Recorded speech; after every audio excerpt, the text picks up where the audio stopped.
Auto washing machine लेने का सोच रहे हैं तो उसकी सिलेक्शन करना पहले से बहुत ज़रूरी है। इस तरह नहीं हो सकता कि आप बस ऐसे घर में बैठे बैठे सोचें कि हमने ऑटो वॉशिंग मशीन लेनी है और बाज़ार जाएं और आपको शॉपकीपर कहे कि ये अच्छी है और आप ले आएँ और फिर बाद में आपको पछताना पड़े। तो आज की इस वीडियो में मैं आपको टोटल डिटेल्स बताने वाली हूँ कि आप अगर अपने लिए मशीन बाय करना चाहते हैं तो आपने किन किन चीज़ों को लाजमी देखना है, कैसी कैसी चीज़ें शॉपकीपर आपको बताएगा, लेकिन आपने उसकी बातों में नहीं आना। तो सबसे पहले इस मशीन की सारी बॉडी मैं आपको दिखा रही हूँ जो कि मेटल की है, ठीक है। ये प्लास्टिक नहीं है, ये यहाँ से ये सारी बॉडी इसकी मेटल की है जिसको जंग नहीं लग सकता और कोई भी किस्म का डैमेज नहीं हो सकता। उसके बाद ये वाला इसका बॉडी का हिस्सा है, ये भी सारी की सारी मेटल की है। 3.5 साल से ये मशीन मेरे यूज़ में है, लेकिन आपको ये लगेगी नहीं कि इसको इतना अरसा हो गया। इसकी वजह ये है कि ये मशीन माशाल्लाह से बहुत ही अच्छी क्वालिटी की है।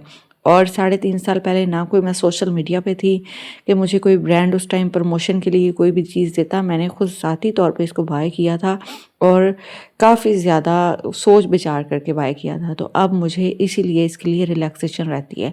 चलें अब हम थोड़ी सी कपड़े वगैरह वॉश करते हैं और मैं आपको बताती हूँ कि आपने मशीन लेते हुए क्या चीज़ें मद्देनज़र रखनी है। सबसे पहले जो मैंने आपको बात बताई, आपने जब भी सॉरी मशीन बाय करनी है तो आपने उसकी मेटल बॉडी लाजमी देखनी है ताकि जंग वगैरह और इन चीज़ों से बचत हो सके, और प्लास्टिक बॉडी नहीं देखनी। फिर जो दूसरी चीज़ आपने मशीन लेते हुए देखनी है ना, वो ये जो अंदर वाला टब है जो आपको स्टेनलेस स्टील नज़र भी आ रहा होगा, तो इस टब को भी आपने ज़रूर, यहाँ पे प्लास्टिक नहीं लेना, आपने ये स्टेनलेस स्टील देना है। ये जो आपको दीवारें नज़र आ रही हैं अंदर टब पे जिसके ऊपर छोटे छोटे डॉट्स लगे हुए हैं, ये स्टेनलेस स्टील का है और यहाँ पे सर्फ हो गया था ख़त्म। तो चलिए हम लिक्विड वाला डिटर्जेंट यूज़ करते हैं आज।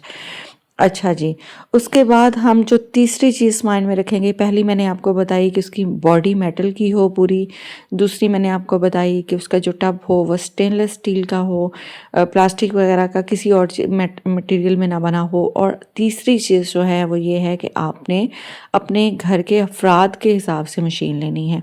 अगर आपके घर में 2 से 3 मेंबर हैं तो आप 7 से 8 केजीज़ की मशीन ले लें। अगर आपके घर में 4 से 5 मेंबर हैं तो आप 10 केजीज़ की मशीन ले लें।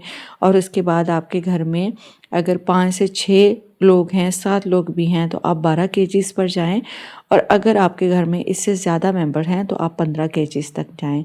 लेकिन उसके साथ ही जो एक बिल्कुल अच्छा है ना कैपेसिटी, वो मैं 12 केजीज़ को समझती हूँ।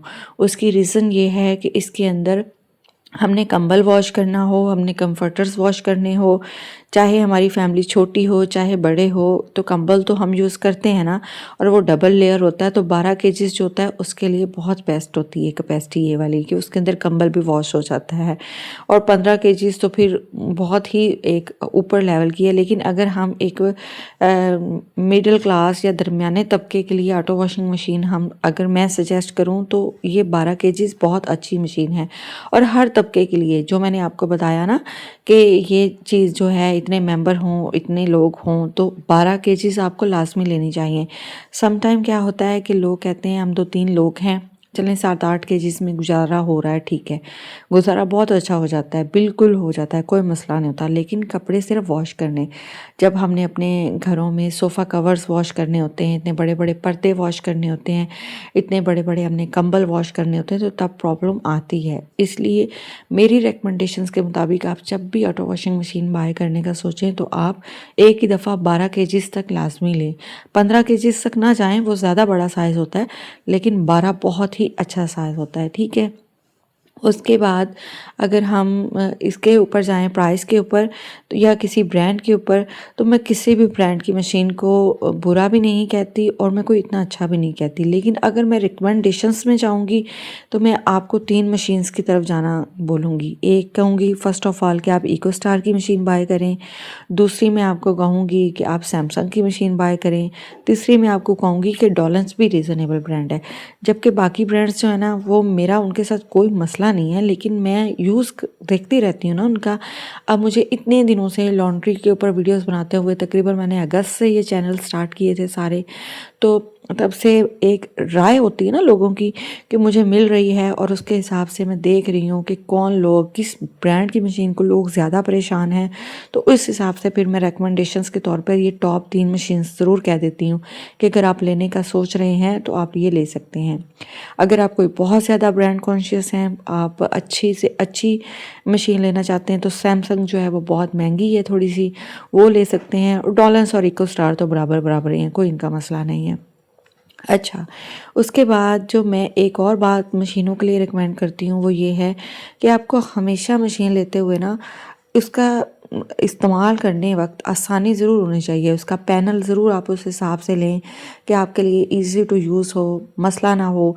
कुछ मशीन्स अब इसी इको स्टार की हम बात कर लें कि इसके अंदर ये वाला जो मॉडल है ये 1204 डीसी है, लेकिन अगर इसके 1202 डीसी की बात करें तो उसके अंदर हम कोई फंक्शन खुद हाथ से नहीं कर सकते, चेंज नहीं कर सकते, अपनी मर्ज़ी से सेटिंग नहीं कर सकते, मैनुअल उसको ऑपरेट नहीं कर सकते। लेकिन अब ऐसा ही क्या हो गया कि अगर हम एक ऑटो वॉशिंग मशीन लें तो सम टाइम होता है ना कि हमने कुछ कपड़े इस तरह धोने होते हैं, मैनुअल सिर्फ वॉश करना होता है, कुछ को सिर्फ रिंस करना होता है, कुछ को सिर्फ स्पिन करना होता है। तो क्या अब बैठे रह जाएं, दूसरी मशीन फिर क्या हम डबल डबल मशीन रखें? नहीं, ऐसा नहीं होना चाहिए। यहाँ पे देखें, मैं हर फंक्शन जितने इसके प्रोग्राम थे उसको टच करके आपको दिखा रही हूँ। हर चीज़ हम सिलेक्ट कर सकते हैं। ये ऑटोमेटिक भी सिलेक्ट करती है, मतलब हम पावर ऑन करेंगे और कोई प्रोग्राम दबाएंगे तो ऑटोमेटिक भी इसकी सेटिंग रहती हैं। लेकिन अगर हम अपने हाथों से उसको टच करना चाहें, जैसे अब यहाँ पे ही देख लें कि ये हैवी मोड मैंने सेलेक्ट किया, नॉर्मल मोड मैंने सेलेक्ट किया, उसके बाद मैं ये चेंजिंग कर सकती हूँ। अगर मैं जस्ट पावर ऑन करती और सिर्फ प्रोग्राम नॉर्मल सेलेक्ट करती और उसको स्टार्ट कर देती तो वो ऑटोमेटिक चल जाती, जितनी भी उसकी मतलब एक मेमोरी होती है ना इस मशीन की। और अगर मैं उसको मैनुअल तरीके से, मैं एक कपड़ा है वो ज़्यादा गंदा है, मैं उसको 20 मिनट वॉश करने के बाद दोबारा से 20 मिनट का टाइम लगाना चाहती हूँ तो वो भी बंदा इजीली लगा सके। तो इसलिए हमेशा से मशीन बाय करते हुए उसके फंक्शंस लाजमी देखा करें कि क्या उसके फंक्शंस जो हैं मैं खुद से ऑपरेट कर सकती हूँ, मैं टच करके चेंज कर सकती हूँ। सम टाइम मुझे टाइम जो है ज़्यादा लगाना है स्पिन का, सम टाइम मुझे कम टाइम लगाना है, क्या मैं अपनी मर्ज़ी से हर बटन को सिलेक्शन कर सकती हूँ? अगर ये चीज़ आपको कोई मशीन नहीं देती ना तो आपने उस मशीन को कभी बाय नहीं करना है, ठीक है। आपने उसको मैनुअल ऑपरेशन ज़रूर देखने हैं। आपने शॉपकीपर को कहना है कि बताओ मैं इसमें हर फंक्शन अपनी मर्ज़ी से सिलेक्ट कर सकती हूँ? अगर वो कहे जी बिल्कुल कर सकती हैं तो आप उसने उसको कहना इसको चला के मुझे बताओ ये कैसे सिलेक्ट होगा, ये कैसे काम करेगा। तो इस तरह से हर ऑप्शन, और फिर कुछ मशीनों में बड़े फजूल से ऑप्शंस होते हैं जिनका हमें पता ही नहीं होता और हम उसको फैंसी लुक की वजह से ले लेते हैं। हम कहते हैं ये भी ऑप्शन है और इवन उनका यूज़ भी नहीं होता, वो हमेशा बंद ही रहते हैं, उनको कभी हमने कपड़ों के लिए इस्तेमाल नहीं किया होता।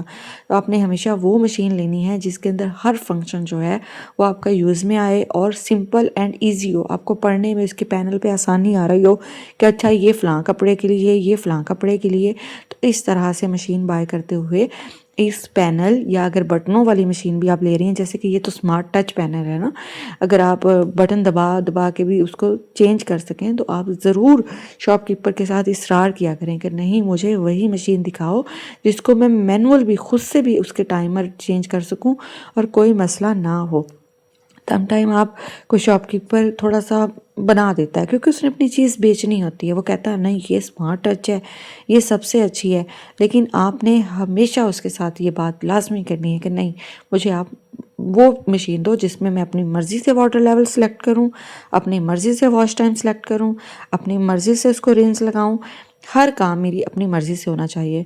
और एक और बात जो आप मशीन लेते हुए हमेशा ख्याल रखा करें वो ये कि देखें इस मशीन के अंदर भी चाइल्ड लॉक का ऑप्शन मौजूद है, सारे सेफ्टी फीचर्स मौजूद हैं। अगर मैं उसको ऑन करके जाऊंगी ना तो कोई भी बच्चा आएगा ना तो कोई उठाएगा तो इसके अंदर एरर आएगा, लेकिन बच्चे उठाते ही नहीं हैं, हम मौजूद ही होती हैं। तो आपने कोशिश करनी है कि आप मशीन्स वो लिया करें जिसका काम आप लिड ओपन करके ईजिली कर सकें वहाँ खड़े खड़े, ताकि वो बार बार टू टू एरर ना दे। तो आपने शॉपकीपर को ये भी कहना है कि मैं जिस मशीन में लिड ओपन करके काम हो सके ना आप मुझे वो दिखाएं।